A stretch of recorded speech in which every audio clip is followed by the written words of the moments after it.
mercy. Ain't no mercy.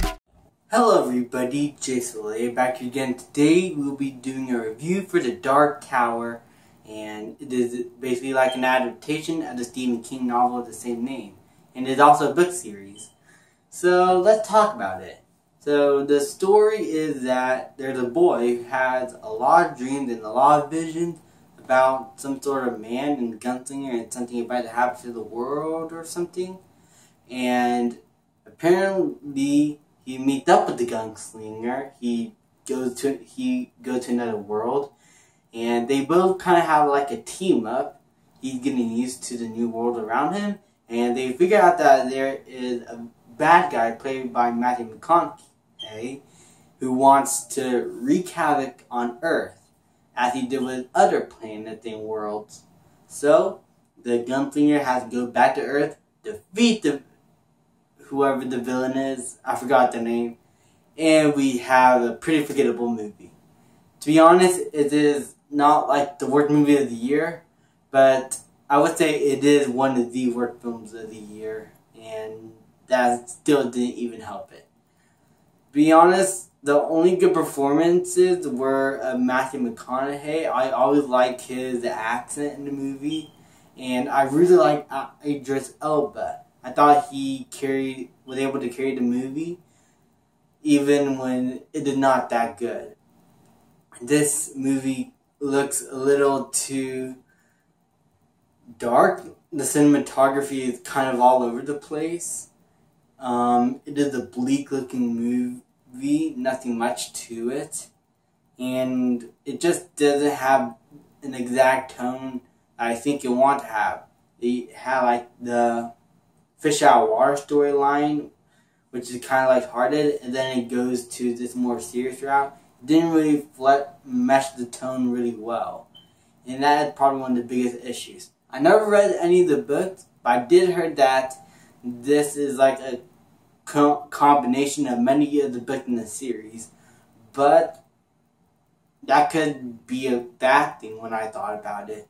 And it really does feel like there is a lot of storylines that are meshed in it. Even if you're not a Stephen King fan or a fan of any of these books, you are going to be disappointed with that aspect of the movie. The action is pretty much semi-forgettable. It is filmed, it is there, it is not the worst, but it is nothing you will remember. And there's like no stakes happening because you really did not care. The three performances by the kid, Idris Elba, and Matthew McConaughey were the only good parts of the movie. The story is meshed all over the place. It didn't really translate well with the tone. The cinematography is bleak. The action is not that good. The characters and how they're written, no, I really don't think it.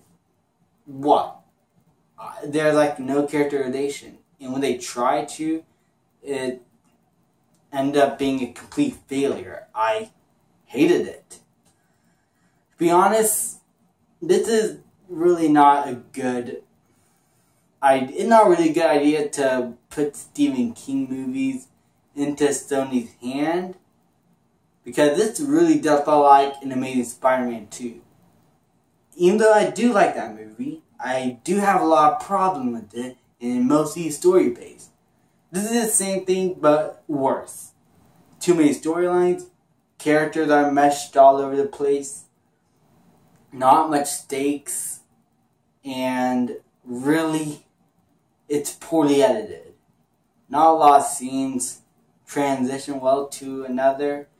The way the camera moves around the characters and action is basically just a really forgettable movie, and not one that I might remember from time to time.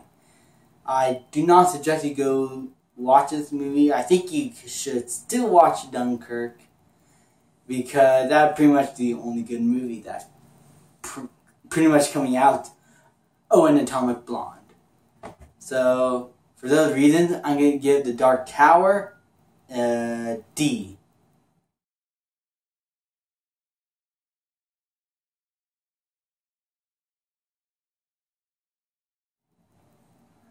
Thank you guys so much for watching this review. More reviews will be coming out soon.